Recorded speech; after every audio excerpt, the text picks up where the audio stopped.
Shalom. This is Mary Omni from the World Government House of King David, Holy Covenant Constitutional Enforcer. I'm the woman of Galatians 4:4 and the woman of Revelations 12. Please refer to your Bible. And all I ask you to do is consider that I am who I say I am. I'm the mother of the New Jerusalem, and I'm the mother that gave birth to newborn King Emmanuel, February the 15th, 2011. Warning, this is a Republic notice. Taxi cabs and black men. Taxi cabs in the New York area have been known, and everybody knows that the American tradition of taxi cabs in New York and other cities is that they can pass black men by as if they're invisible. The reason this is allowed to go on is because black men themselves don't know who they are. And the problem is that the black men have failed to raise their woman to divinity as to raise their self to a level of respectability. They somehow thought they were separate from the black woman and they could rise above her. But yet the taxi cab gives him the reflection of himself, of how other people sees him. And he needs to understand that is a reflection that he has given to them of what he thinks of himself. See, they all come here as foreigners, and they realize he has no unification with this woman in raising her to the level of her true righteous place of divinity, even though she struggled 500 years in this country alone to preserve his life. He has shown the world he can dally around with all other women of any race and everything is okay. And he was made to believe that he is better in chocolate skin and nappy hair than the black woman.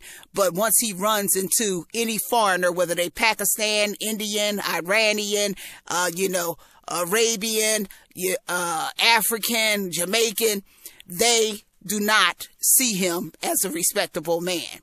Now, Mavis Staples said, respect yourself, because if you don't, ain't nobody going to give a good to hoots about you. Somehow he thinks he's separate from the black woman. But all men know they're not separate from their woman. And they know that he don't respect his black woman. They see her struggling alone. Once they come to America, they know she's the downtrodden. And they know that the black men do not stand with her and her children like they should.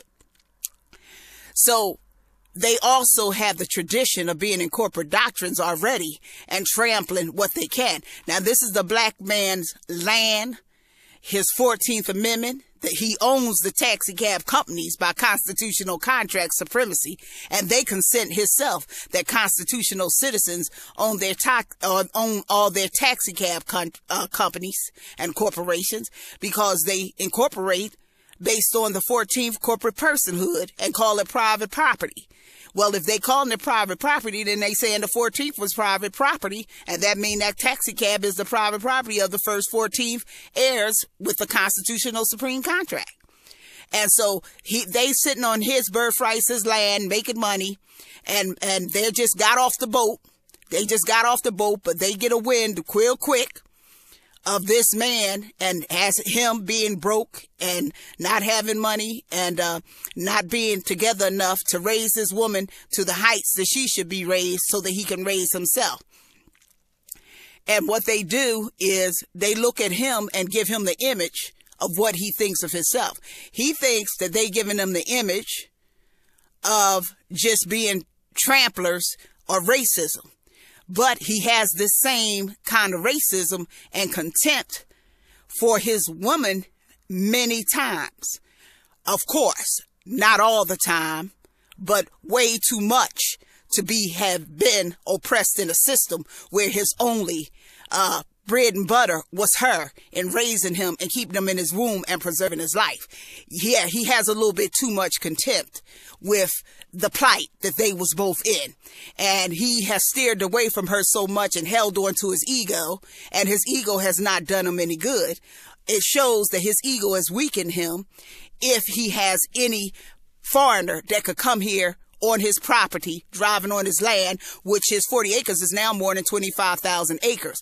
I saw the movie Sparkle, and a man made a crack about, while we praying, they done sold off the acres and they done did this and the mule done got this. The mule and the acres ain't go nowhere.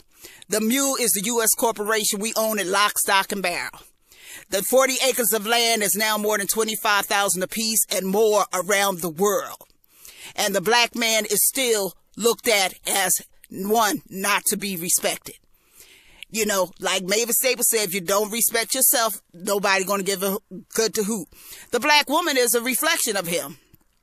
Therefore, if he don't respect her and raise her, the taxi cab driver's foreigner smells out his self-contempt.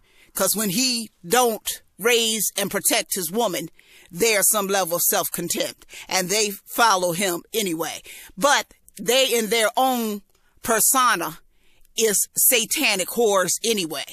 And they're Babylon whores, and they're whores of the Babylon mother, the UN, where the UN holds all these nation bodies, from the Arab leagues to the African Hamite leagues to the Asian leagues to, the Middle Eastern leagues. All these are elites sitting up there in the UN, and they sit up there in the Babylon mother whore. All of them consent to run and trample over Judah constitutional supreme contract that we own all taxi cab companies with. We own all the land because we're the only contracts in the constitutional contract. And we own the land, or we're contracted to the land first, and it's non-consented because we've been non-consented since 1868. So therefore, the warning the taxi cab is giving him is to wake up. Is to wake up to his own 15th Amendment, to wake up to his own constitutionality, to wake up to his own self, to wake up to his own identity with his woman. Because once he has this in place, then he will no longer be treated and allow himself to be treated other than a God man. He has fallen so deeply that they steal his constitutional rights in front of his face and trample his constitutionality, use his birthrights, use his land, and then say he ain't got enough money for a taxi. But still, he's convinced he looks better in his chocolate skin and nappy hair than a black woman. He's convinced that long as he running with any Babylon whore who will open her legs, he somehow have one up on a black woman.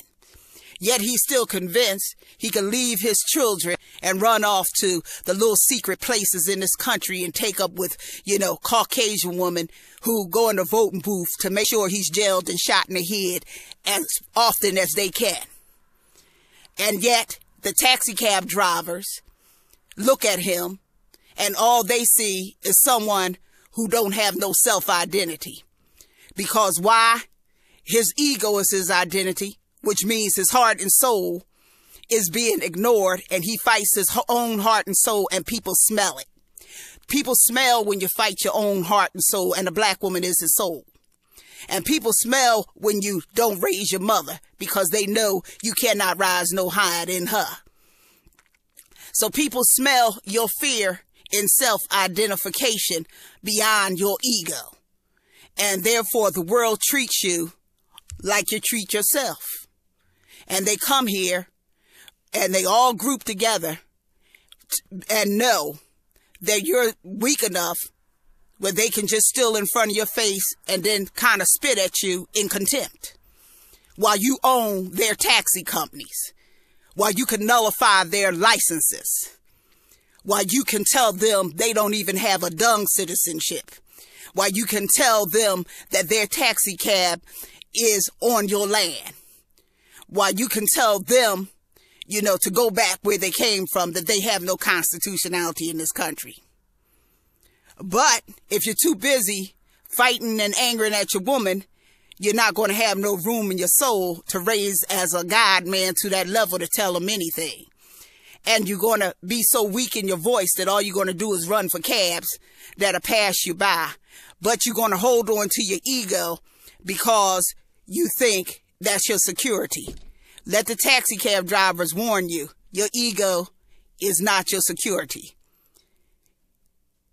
It's your display to the world of foolishness. Meanwhile, warning to all foreigners driving cabs in this country, we own all your cabs, lock, stock, and barrel constitutionally with a preemptive lien because we own the land you're driving on. We can nullify your licenses, and we own all the corporations on this land by your own consent to debt and theft. To our U.S. corporate mule, because we own the U.S. corporation too. And I, as a constitutional woman, as a first non-consenter supremacy cause, I'm telling you, if you don't respect constitutional citizens, your taxi cabs and everything you own in this country will be constitutionally confiscated. And you and your Pakistan and your Arabia or wherever you came from with your heavy tongue language won't be able to save you, because chances are we own that too. Because all of you want to overlook the caveat emptor of a slave history in America, which means that you consent to inalienable rights infringement against your own self. So that when the alienable rights infringement happens, remember, you consented to it against your own self when the drones visit you. This is Mary Omni from the House of King David. Shalom. This is Mary Omni from the House of King David. Shalom.